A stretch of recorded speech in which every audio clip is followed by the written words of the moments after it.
O áudio que vocês vão ouvir agora é parte do podcast Xadrez Herbal.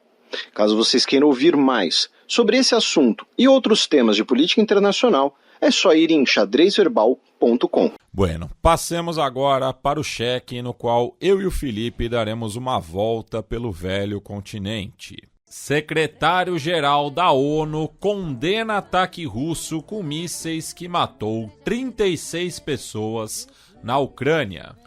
No último dia 8 de julho, meu caro Matias, nós tivemos uma grande saraivada de mísseis e drones russos contra a Ucrânia e que, em um ato que não pode ser classificado como outra coisa que não um crime de guerra, um hospital infantil foi atingido por pelo menos um míssil de cruzeiro russo. O hospital Okhmatdit, peço desculpas porque imagino que a pronúncia deve estar errada, sem alguma nuance do idioma. E no total, tá, no total, não só no hospital, mas em todos os ataques, tá, pelo menos 47 pessoas morreram e 189 pessoas ficaram feridas. Tá? O governo russo disse que mirou apenas em bases de aviação e alvos da indústria de defesa da Rússia e que os danos da infraestrutura civil foram causados por mísseis ucranianos, né, mísseis da defesa antiaérea ucraniana, que caíram dentro da cidade. Só que a gente já vai mostrar como isso é questionável. E como a manchete que você leu, né, o porta-voz do Antônio Guterres, secretário-geral da ONU, disse que as imagens são particularmente chocantes e que a Secretaria-Geral da ONU condenava nos termos mais fortes o episódio. Tá? Então, novamente, esse episódio não pode ser classificado como outra coisa senão um crime de guerra. Tá? Porque assim... E aí, esse episódio ele foi curioso, especialmente nas redes sociais, porque muitas pessoas cobraram dos governos, né, do chamado Ocidente, o mesmo tipo de condenação quando, por exemplo, um hospital na faixa de Gaza é atingido por um ataque aéreo palestino. Então, também ocorre esse debate. Primeiro, claro, você tem as pessoas que negam que isso teria sido um crime de guerra, né? Certamente vai ter algum ouvinte nosso que vai dizer que a gente está reproduzindo a narrativa ucraniana, neonazista, alguma coisa assim. Mas assim, eu já vou falar das imagens, tá, que estão disponíveis. Mas não tem como classificar esse ato como outra coisa que não um crime de guerra. E antes de falar das imagens, aí comentar também, né, nessa mesma discussão sobre condenações de atos similares, mas de maneiras diferentes, muitas pessoas também cobraram veículos de imprensa e teve até um perfil no Twitter que elencou assim, notícia dizendo assim, míssil russo atinge hospital infantil, ou russos atingem hospital infantil. E ao mesmo tempo, o mesmo veículo, como por exemplo a BBC britânica, dizendo, explosão em Gaza mata tantas pessoas, né? Ou ataques em Gaza matam tantas pessoas. Então, isso levou a uma série de debates, e nesse debate tem que ser colocada também a nota do governo brasileiro, tá? Porque o Itamaraty publicou uma nota chamada Bombardeio ao Hospital Infantil na Ucrânia. A nota começa com: o governo brasileiro condena o bombardeio que atingiu hoje o Hospital Infantil Okhmatdit, em Kiev, que resultou em número expressivo de vítimas fatais, incluindo crianças. Aí o governo reitera sua condenação, o Brasil exorta as partes no conflito, mas a nota em nenhum momento usa a palavra Rússia, que foi o país que realizou o ataque. E aí, por que eu estava falando das imagens, né? Um dos principais perfis de OSINT que existem, né, de inteligência aberta, que existe, é o Bellingcat, que a gente já citou aqui.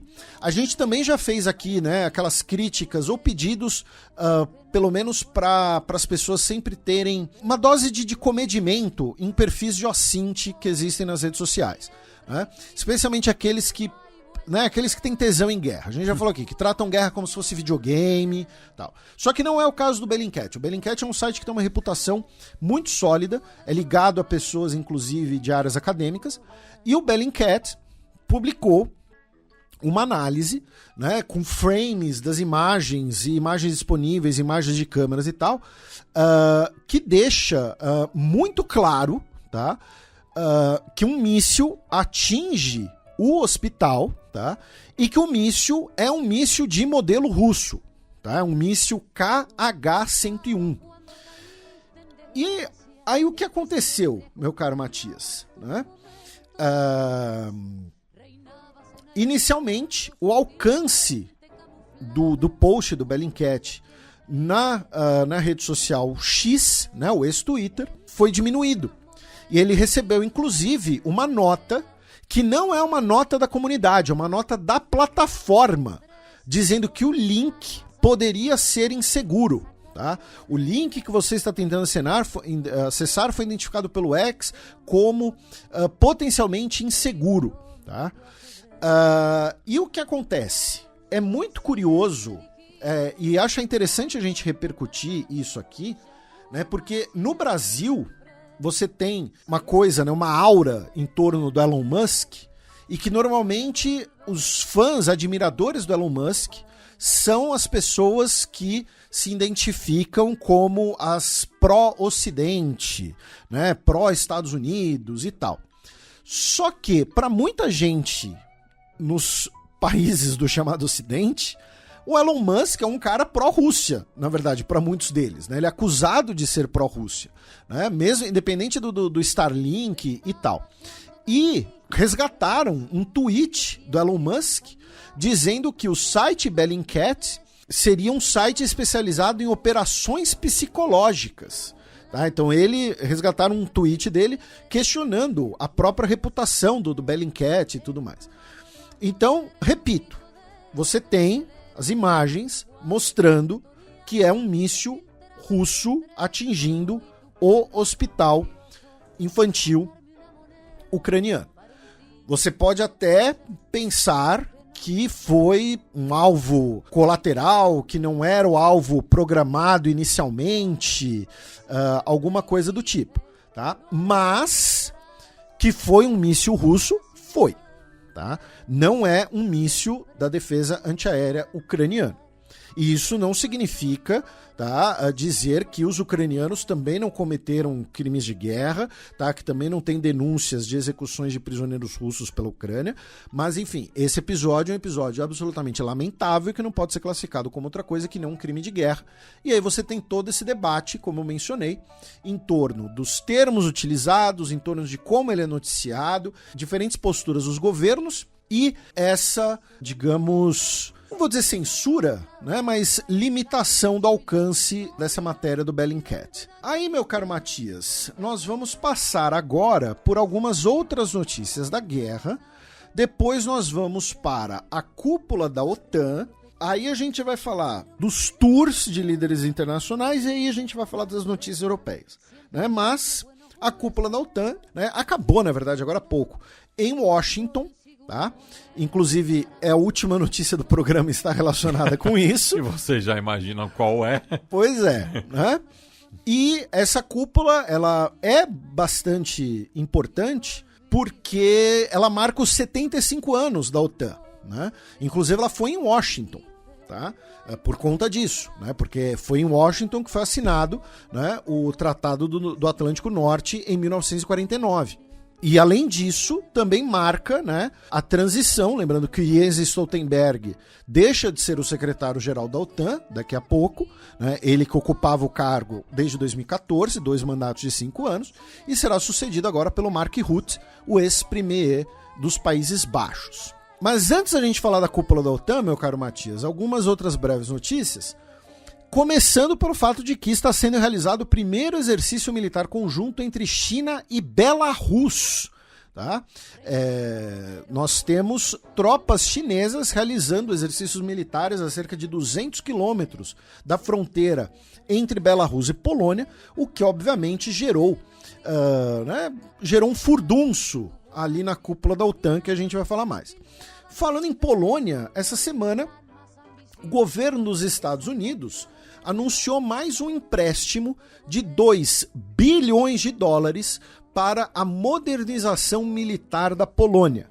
E aí é o Chaves vendendo churros para ele mesmo de novo, tá? Vamos explicar o que está rolando sobre, né, essa onda de modernização militar ou apoio militar à Ucrânia.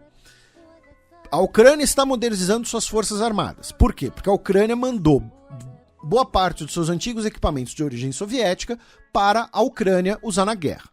Então a Polônia precisa comprar novos armamentos. Ela está comprando novos armamentos de quem? Dos Estados Unidos. Caças F-35, sistema antiaéreo Patriot, carros de combate M1 Abrams. E aí a Polônia vira e fala: Estados Unidos, preciso de armamento. Me vende o armamento. Vendo. Estados Unidos, eu não tenho como pagar tudo. Agora, eu não tenho como fazer Pix. Posso parcelar, financiar? Pode, eu te empresto dinheiro. Então a Polônia está comprando armamento dos Estados Unidos com dinheiro emprestado pelo próprio Estados Unidos. E a Polônia vai ter que fazer o quê? Depois pagar o empréstimo.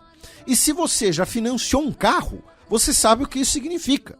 Você compra um carro de 50 mil e no fim das contas você paga 80 mil pelo carro, tá?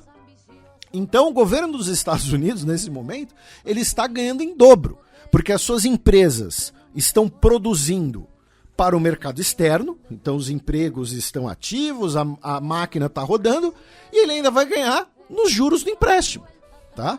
É o Chaves vendendo churros para ele mesmo, tá? Então assim, e é o segundo empréstimo de bilionário para a Polônia comprar armamentos, tá?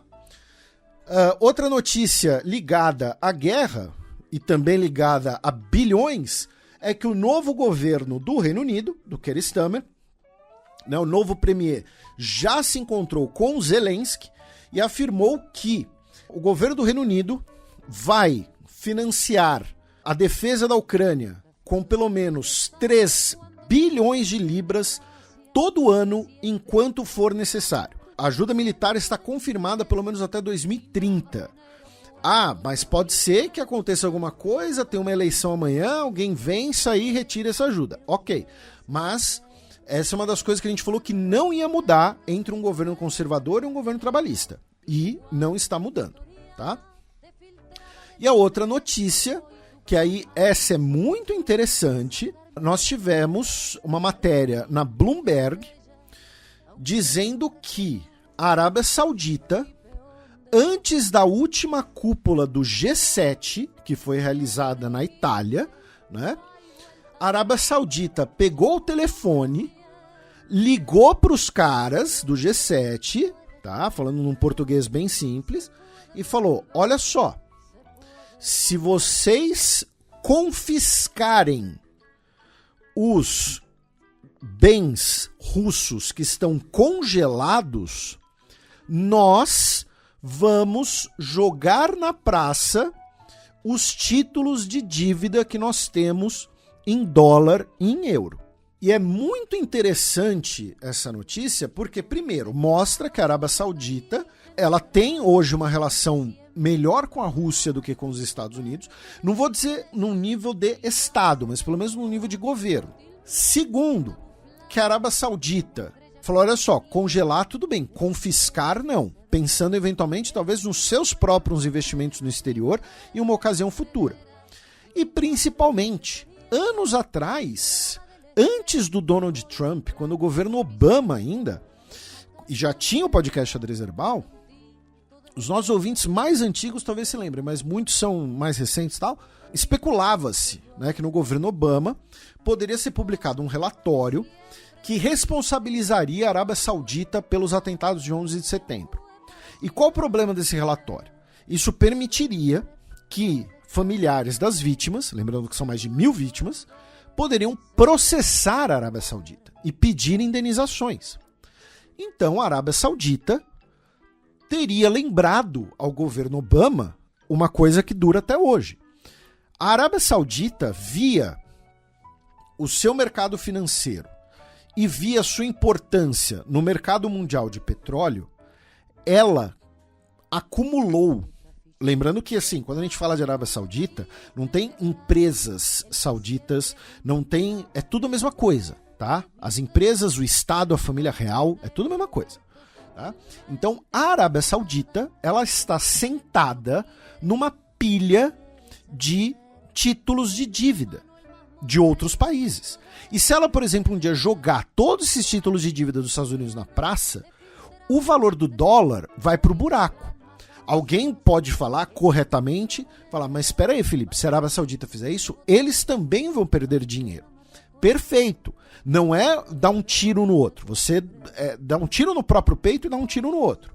Mas, se eles fizerem isso com dólar, eles ainda vão ter o euro, vão ter o ouro, vão ter o petróleo, tá?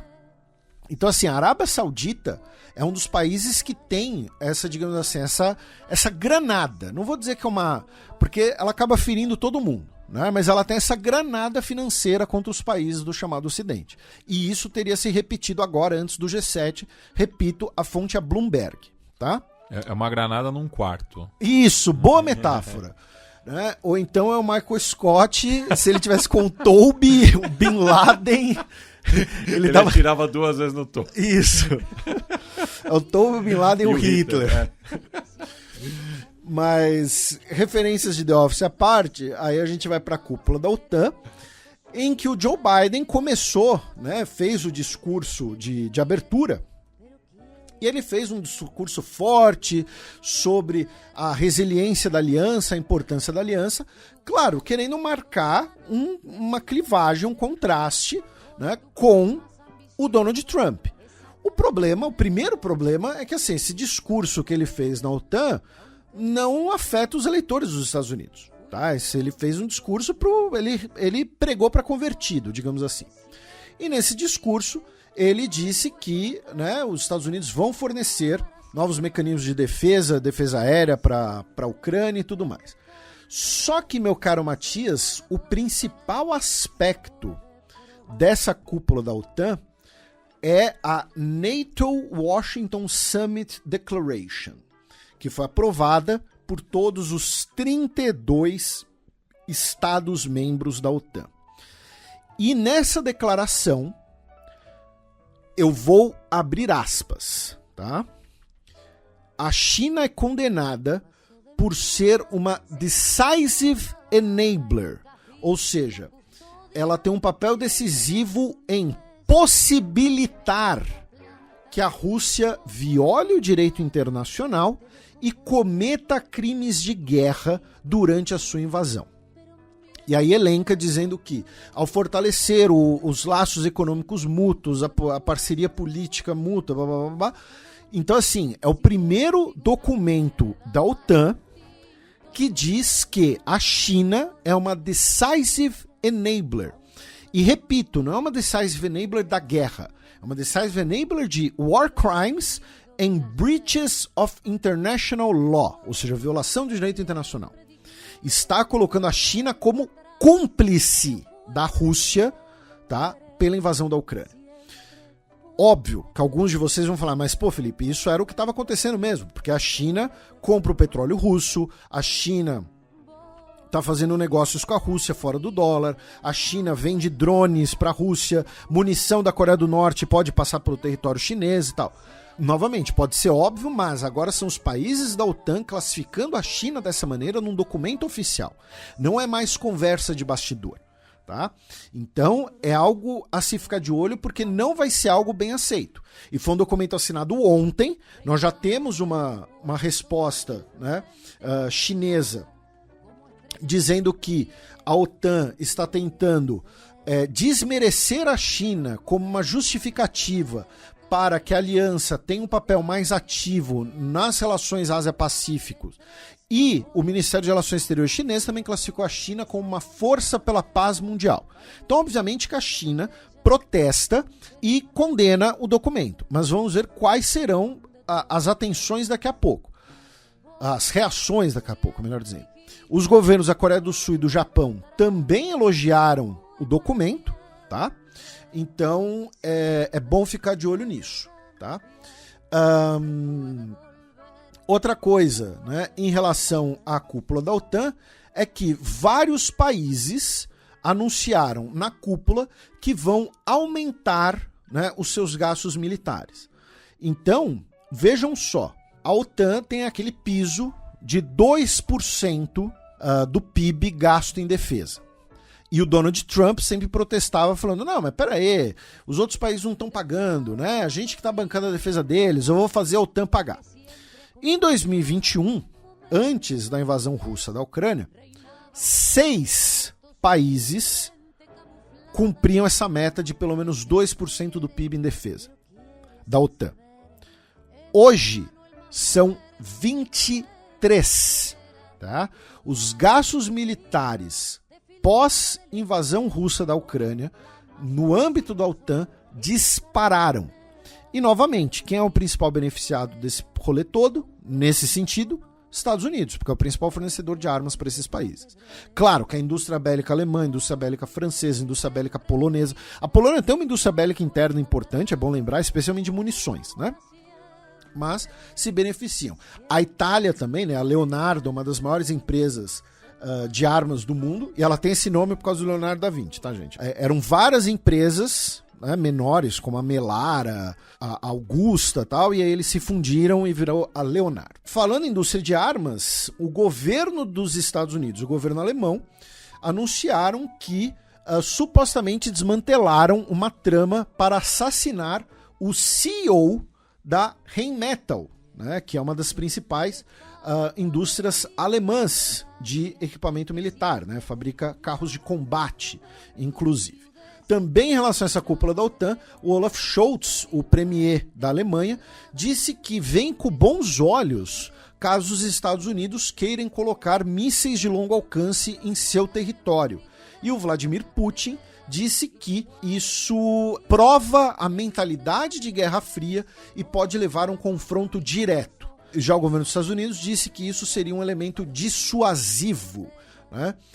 Inclusive, em inglês, né, o deterrent é melhor traduzido como dissuasivo, né? Teve gente traduzindo meio que literalmente e tal. Estilo quando massive virou massivo, né? Mas não sei se é exatamente a melhor tradução. E ainda na cúpula da OTAN, meu caro Matias, para a gente começar a mudar de assunto, Estados Unidos, Canadá e Finlândia anunciaram uma cooperação na região do Ártico e a produção de navios quebra-gelo para aumentar a integração comercial pela região. Lembrando que a Rússia já tem essa estratégia no Ártico há alguns anos, né, de fazer a Rota do Ártico. Inclusive, a Rota do Ártico supostamente conseguiria ligar a China à Europa de maneira muito mais rápida do que pelo Canal de Suez. E agora com a entrada da Finlândia na OTAN. Mas lembrando, a Finlândia não tem porto no Ártico. A Finlândia tinha um porto no Ártico que ela perde para a União Soviética na Guerra de Inverno. Então a Finlândia ela começa a chegar no Ártico, a Noruega e a Rússia falam não. Né? E a fronteira, né, se abraçam ali. Aí, meu caro Matias, vamos falar da pequena tour do premier da Índia, Narendra Modi, que visitou a Rússia e a Áustria. E eu quero comentar especialmente a visita dele à Áustria, um aspecto que eu não vi ninguém comentando. Mas começando a visita do Modi à Rússia, né, eles celebraram os seus profundos laços de amizade. O Putin chamou o Modi de meu caro amigo, tá? E disse que as relações entre Rússia e Índia são de um aliado e amigo confiável que resiste a qualquer tempo. Né? Assim, bonito isso. Né? Lembrando que Rússia e Índia, né, têm boas relações desde o período da Guerra Fria, né? Não é uma coisa recente, digamos assim. E lembrando que a Índia é um dos países que passou a comprar mais petróleo russo depois da invasão russa da Ucrânia, né? Porque a Índia tem uma demanda muito grande por petróleo, a Rússia precisava vender o petróleo para alguém, já que a Europa parou de comprar por conta das sanções. Então a Rússia falou, Índia, eu faço aí mais baratinho para você. Então, olha só, gente. Segundo os dados do Ministério de Comércio e Indústria da Índia, no ano 2021-2022, né, eles usam aquela denominação, né, que nem campeonato inglês, a exportação russa para a Índia era na casa dos 10 bilhões de dólares. hoje é de 61. Então, assim, desde a invasão russa, o comércio cresceu em 50 bilhões. 50 bilhões do quê? A maioria disso, petróleo. Por um lado, isso é ótimo para a Rússia. Por outro, tem uma outra questão, que é as exportações indianas para a Rússia estão estagnadas, ali na faixa dos 4 bilhões. Então, é uma relação que hoje se tornou muito desigual. Mas, novamente, né, o Modi se encontrou com Putin, visitaram um Aras, Matias, assim, sabe? Todas aquelas fotos, assim, né, de propaganda. E aí o Putin dando cenourinha na boca do cavalo. Achei que não, do Modi. Acho que o Modi também deve ter dado, mas assim, pra quem quiser ver, vai lá na agência France Press, tá? Fotos do Sergei Bobilyov, tá? O Putin dando cenourinha na boca do cavalo. Tá? Falaram de aprofundamento de relações, tá? Falaram de diversificação da pauta econômica, inclusive, também. Certamente conversaram sobre a China, porque semana passada, né, nós tivemos a cúpula da Organização de Xangai, né, o Fórum, né, de Cooperação de Xangai. E a China hoje, ela é muito próxima da Rússia, tá? Porém, é uma relação que tem ali as suas contradições, a gente sempre lembra isso, e a China tem relações tensas com a Índia hoje, né? E que tendem a se tornar mais tensas. E a Índia tem, de forma brilhante quase, né, conseguido equilibrar suas relações com o chamado Ocidente e as suas relações com o bloco China-Rússia. Tá? Então, certamente, por fora, né, a portas fechadas, falaram de China também. Tá?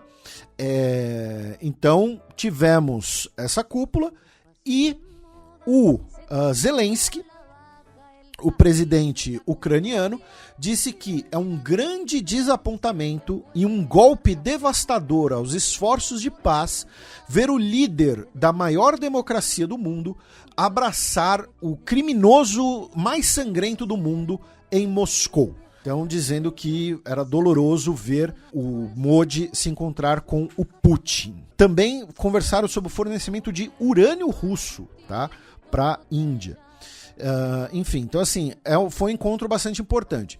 E o Modi depois foi para a Áustria, onde ele se encontrou com lideranças austríacas, com lideranças da comunidade indiana na Áustria. Oficialmente, a visita foi para marcar os 75 anos de relações diplomáticas. E qual aspecto dessa viagem que eu acho que escapou para muita gente? Tá? A Áustria é parte da União Europeia, mas não é parte da OTAN. Foi um jeito do Modi visitar a Europa, falar sobre relações econômicas com a Europa, sem visitar um país da OTAN. Sem parecer que, eu fui ali conversar com o Putin e agora eu tô num país da OTAN. A visita para a Áustria serviu convenientemente para esse papel. Ele conversar sobre laços econômicos, projetos de infraestrutura, falaram de segurança global também, tá no briefing, né, tá na declaração. Mas a Áustria é um país que é da União Europeia, mas não é da OTAN. Eu acho que muita gente, esse pequeno detalhe, digamos assim, acabou escapando. E foi uma visita de Estado, tá, gente? Com todas as pompas, desfile militar em Viena. Não é desfile militar, não, né? Mas ali a parada em frente ao palácio e tal. As possantes forças armadas austríacas. Pois é, né? Enfim, novamente, é um país neutro, então... E aí, meu caro Matias, outro líder que andou viajando por aí é o senhor Viktor Orbán, né? O primeiro-ministro / ditador, né, da Hungria, já que semana passada ele visitou o Zelensky, que a gente comentou aqui. No final de semana se encontrou com o Putin, depois se encontrou com o Xi Jinping, na China, e sabe para onde ele tá indo agora? Encontrar o Donald Trump na Flórida. Vá. Foi para Washington, encontrou o Biden... E agora tá indo pra Flórida. Ele já tinha ido pra Flórida, né? Já. Recentemente. Sim, no final do ano passado. E agora tá indo de novo. E você citou na visita do Orbán ao Putin, e quem também gostaria de ter visitado o Putin em Moscou, mas não foi por questões de saúde, porque foi baleado, foi o Fico, né? O primeiro-ministro eslovaco, né? Que são 2 países, né, que fazem parte da União Europeia, mas em relação à guerra na Ucrânia estão do lado de Moscou. O Orbán disse que essa é a missão de paz dele. Então, assim, em uma semana, vamos colocar 8 dias, foi Zelensky, Putin, Xi, Biden e Trump. Haja cafezinho, né? Mas, assim, a visita dele à Rússia, inclusive, foi condenada, né, por outros países da União Europeia, inclusive a visita da ministra de Relações Exteriores da Alemanha, a Annalena Baerbock. Ela iria até Budapeste se encontrar com seu homólogo húngaro e foi cancelada, tá? Devido a esse mal-estar, digamos assim, já que o governo alemão criticou a visita não coordenada de Orbán a Moscou. Basicamente falando que Orbán visitou Moscou sem conversar com os outros países europeus, né, sem conversar sobre isso. É possível, né, vou manter o que a gente falou semana passada, né, que o Orbán tenha levado algum bilhetinho do Zelensky, e o Orbán disse que ele fez 3 perguntas para o Putin. A sua opinião sobre as atuais propostas de paz, os seus pensamentos sobre o que é necessário para chegar na paz e os seus pensamentos sobre uma arquitetura de segurança europeia pós-guerra. Basicamente ele chegou lá e falou: Putin, o que você quer? O que você pensa? O que você quer? Né? Aí ele visitou a China, uma visita que não foi anunciada publicamente, tá? Onde ele se encontrou com o presidente chinês e com o vice-ministro de Relações Exteriores, e, como a gente mencionou, está com o Biden e vai se encontrar com o Donald Trump na Flórida depois da cúpula da OTAN. Só que uma notícia interessante, especialmente para quem vira e fala: não, o Orbán é um defensor do Ocidente, é um defensor do cristianismo e tal. Uma notícia que eu acho que a gente não comentou aqui, meio passou por debaixo do radar. Em março, o Orbán recebeu o ministro de Segurança Pública da China, o Wang Xiaohong, em Budapeste, e anunciaram uma cooperação policial em que cidadãos de origem chinesa na Hungria, tá, serão monitorados pelas autoridades chinesas em cooperação com a Hungria. Tá? Aí, meu caro Matias, a gente sai do esquema, né, World Powers aqui. Né? Então, ficamos aqui, parecia o Henry Kissinger. Estamos meia hora só falando das World Powers aqui. Vamos falar de notícias específicas de cada país, começando pela Espanha, com a prefeitura de Barcelona anunciando que vai, até 2028, eliminar os apartamentos turísticos para aluguel de curto prazo. Em bom português, vai banir o Airbnb. Né? Não, e eu li uma estatística recente, né, de que cerca de metade dos imóveis da Espanha que estão para locação, o custo mensal é de mais de um salário mínimo. E em cidades como Barcelona, acaba compensando muito mais você alugar para o turista inglês, para o turista francês que vai para lá, do que você alugar para um morador, né, para um residente em Barcelona. E então agora Barcelona entra na categoria de cidades que baniram o Airbnb. Para quem quiser uma sugestão de leitura, tem uma matéria que é original da BBC, mas foi publicada em português no portal Terra, chamada As Cidades que Decidiram Banir o Airbnb. Tá? Então fala, por exemplo, que em Barcelona são 10 mil moradias que são dedicadas a aluguéis de curto prazo. Né? E aí, lembrando, né, isso leva ao aumento do custo dos aluguéis, e isso influencia na inflação e tal. Claro que a moeda sempre vai ter dois lados, né? Você vai falar, poxa, mas a pessoa que tem o imóvel, ela também vai perder uma fonte de renda. Lembrando que a Airbnb começou com aquela ideia de você nem alugar o imóvel, né? Você alugava cômodos, às vezes. Acho que ainda tem essa opção. Mas então assim... Também chamar de pensão. Você tem os dois lados da moeda, tá? Berlim é uma cidade que inicialmente proibiu o Airbnb e em 2018 retomou, mas com muitas restrições. Santa Mônica, na Califórnia, né, que fica no litoral, um destino turístico né, famoso, é onde fica Malibu. Próximo de Los Angeles. Isso. Também proibiram o Airbnb. Enfim, fica a sugestão de leitura. E Nova York também é uma cidade que não tem Airbnb, embora o aluguel seja caríssimo. No Reino Unido, meu caro Matias, o novo primeiro-ministro, Keir Starmer, já declarou no próprio sábado, dia seguinte da posse, que o plano de deportação para Ruanda está morto e encerrado. E não estou disposto a prosseguir com artimanhas que não funcionam. E falando ainda, né, dessa questão em relação à imigração, né, no Reino Unido, o ex-primeiro-ministro britânico, né, o Tony Blair, que foi o líder trabalhista, né, que teve mais assentos, né, no parlamento, com uma diferença de 6 cadeiras a mais do que o Starmer conseguiu nas últimas eleições, isso quando ele foi eleito em 1997, em uma coluna no Sunday Times, né, no último domingo, escreveu em relação a um plano para regular, né, a imigração, mas que tem um ponto polêmico, né, do que ele acabou escrevendo, que os imigrantes teriam que ter uma identidade numérica para que os britânicos saibam quem tem o direito de estar aqui. É bonito, bonito. Né? Sim, você vai falar o quê? Pois é, ele que se manteve em silêncio durante a campanha, né? Até porque não saiu com uma aprovação tão grande assim. O Tony Blair deve ter um dedo podre. E pra gente fechar o Reino Unido, também uma breve sugestão, o jornal Guardian fez 12 gráficos, né, analisando a eleição, os resultados das eleições e tal. Claro que algumas coisas ali eles acabam sendo mais pertinentes ao cidadão britânico, ele acompanhar o seu candidato do seu distrito e tal, por exemplo, mas tá muito bem intuitivo, né, para mostrar assim, o tamanho da vitória do Partido Trabalhista, e um dado que assim, é bizarro, assim. Os trabalhistas venceram no distrito de Bury St. Edmunds, que fica em Suffolk. Os conservadores venceram nesse distrito desde 1820.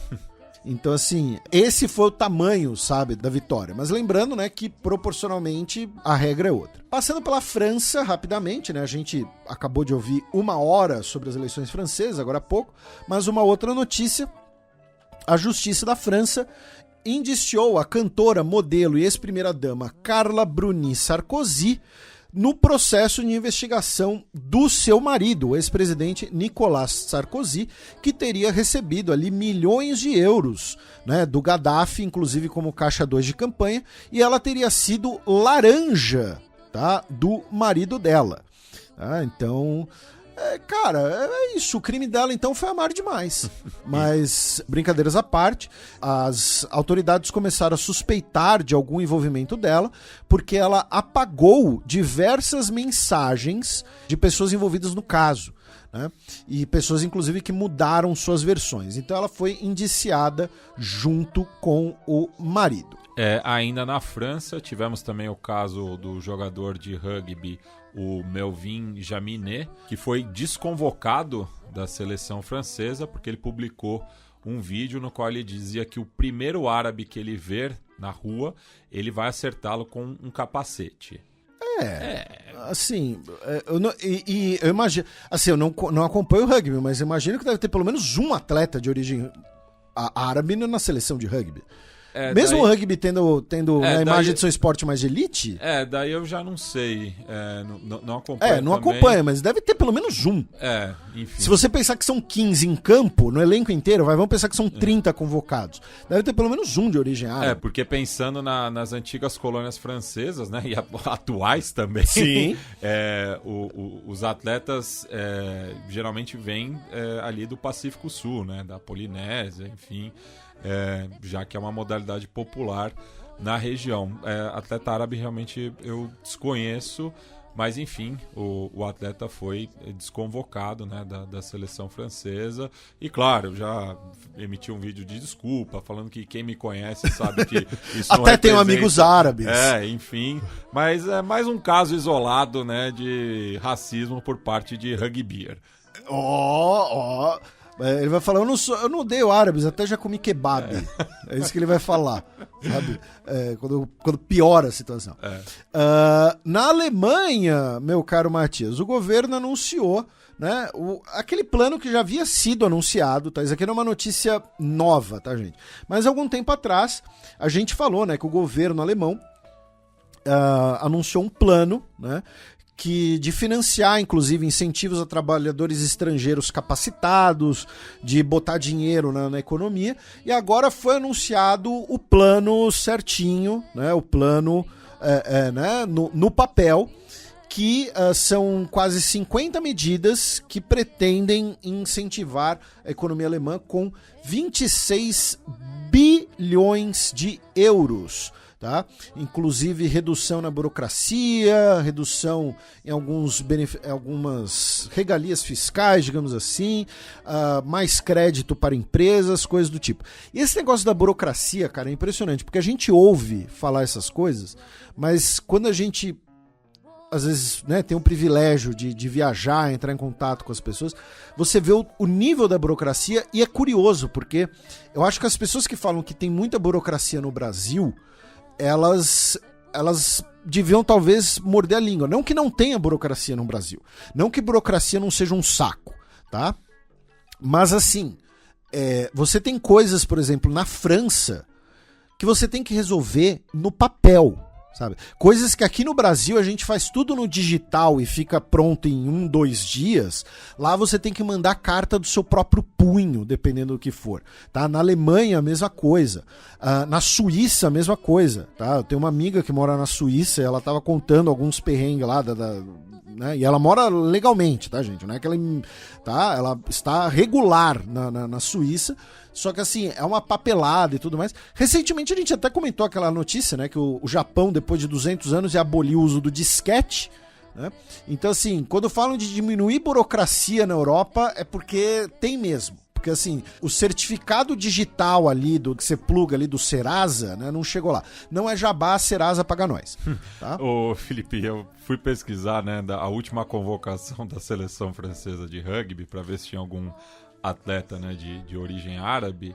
Encontrei apenas o Ibrahim Diallo, enfim, tem um nome árabe, mas o sobrenome africano. O sobrenome senegalês, talvez. Provavelmente, não sei a origem dele.